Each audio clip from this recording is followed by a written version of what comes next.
IA par jour, lettre d'IS10. Par une IA par jour. C'est samedi et c'est le 10e numéro de la lettre d'info d'uneaparjour.fr. Bienvenue à toutes et tous et notamment auprès de 150 nouveaux lecteurs abonnés cette semaine. On m'a glissé dans l'oreillette que dans l'enthousiasme de vous retrouver chaque semaine, je ne me suis jamais présenté ici depuis 10 lettres. Je suis donc Bertrand Formet et j'alimente chaque jour, depuis février 2023, d'abord les fils réseaux sociaux puis le site et maintenant cette lettre, avec une application d'IA générative gratuite ou freemium, testée et documentée. Beaucoup de tests pour quelques élus. Quelques temps désormais tout de même à relativiser vu la barre qui va être franchie la semaine prochaine. Émoticône, clin d'œil. Allez, c'est parti pour le sommaire de cette 10e édition. Comme chaque semaine nous aurons donc les publications de la semaine sur le site, le focus et les lectures partagées. Cette semaine des applications pour résumer des vidéos, traduire des PDF, comparer des modèles de langage, rechercher en ligne et explorer des récits historiques alternatifs. Clarifitube pour résumer des vidéos YouTube en points clés, avec liens horodatés et questions associées. https://www.uneparjour.clarifytube. TurboSeek pour effectuer des recherches documentées avec l'IA générative, avec sources citées et propositions de sujets similaires, open source. https://www.uneparjour.turboseek. Search de Gina.ai pour des recherches approfondies avec raisonnement multi-agent et interrogation de plus de 100 sources, open source et sans limite. https://www.uneparjour.search-gina-ari. PDF Translator pour traduire des fichiers PDF jusqu'à 20 mégaoctets dans près de 100 langues, illimité.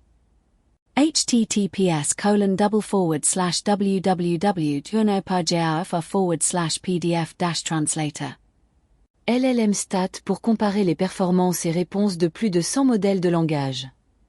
https://www.uneparjour.llm-stats. PDF GPT pour résumer et interroger des PDF jusqu'à 200 pages, avec citation des sources et 12 langues disponibles. https://www.uneparjour.pdf-gpt. Oracle ou romancier pour générer des récits historiques alternatifs à partir de périodes historiques réelles, avec paramétrage et analyse. https://www.uneparjour.oracles-ou-roman-sias.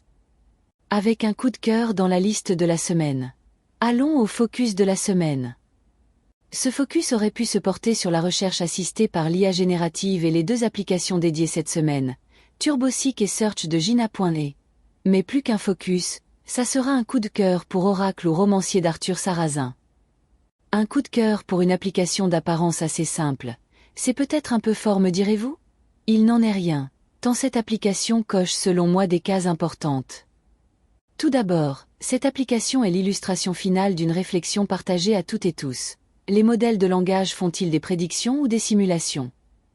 Elle rend la réflexion tangible et nous permet de comprendre une partie du fonctionnement des modèles de langage. Elle est open source avec une documentation compréhensible. J'ai compris des morceaux de code en Python, c'est dire, émoticône, clin d'œil.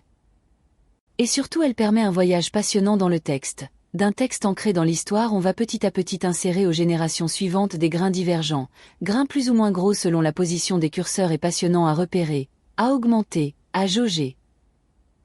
Une sélection difficile à réaliser, peut-être encore plus que les semaines précédentes tant elle fut riche en lecture et écoute. J'en garderai 5 cette semaine pour vous. Dans la dernière mise à jour de sa politique d'utilisation, OpenAI aurait réduit les conseils médicaux, réglementaires ou financiers donnés par ChatGPT sous la pression législative et la crainte de poursuite. Retour sur une infox assez largement relayée grâce au numérique. L'Islande a contractualisé avec Anthropic pour la mise à disposition gratuite de Claude auprès des enseignants du pays avec ressources pédagogiques et formation. Repéré grâce à ce poste d'Amélie Raoul. Un article en anglais de la MIT Technology Review. Comment l'IA générale est devenue la théorie du complot la plus influente de notre époque. Un long et passionnant article qui mérite largement d'activer la traduction de votre navigateur au besoin. Benoît Raphaël revient sur un article publié sur la revue scientifique Biomed Central qui traite de l'utilisation éthique de l'IA générative en écriture. L'article IN Access Direct, Artificial Intelligence Assisted Academic Writing, Recommendations for Ethical Use. Une tranche de vie partagée avec la transcription d'un moment d'échange auquel j'ai eu la chance de participer cette semaine. Challenge et opportunités pour les systèmes IA agentiques éthiques. Un titre peut-être un peu technique mais une présentation éclairante de Cypriane Mélian pour l'association Silicon Comté. Peut-être un petit indice sur le lieu de ces échanges, émoticônes, clin d'œil, sur le fonctionnement et l'orchestration des systèmes à plusieurs agents que nous utilisons de plus en plus souvent. Déjà beaucoup de lectures pour cette semaine. J'en garde quelques autres pour 11e rendez-vous. C'est fini pour aujourd'hui. Mais il reste le sondage de la semaine, que vous pouvez aussi bien compléter par un commentaire, un message sur contact@uneaparjour.fr ou un DM sur les réseaux sociaux. Rendez-vous la semaine prochaine, même lieu et presque même heure. Parce qu'une IA par jour, c'est un article chaque jour sur uneaparjour.fr et une lettre par semaine directement dans votre boîte. À samedi prochain. Et n'hésitez d'ici à partager sans modération.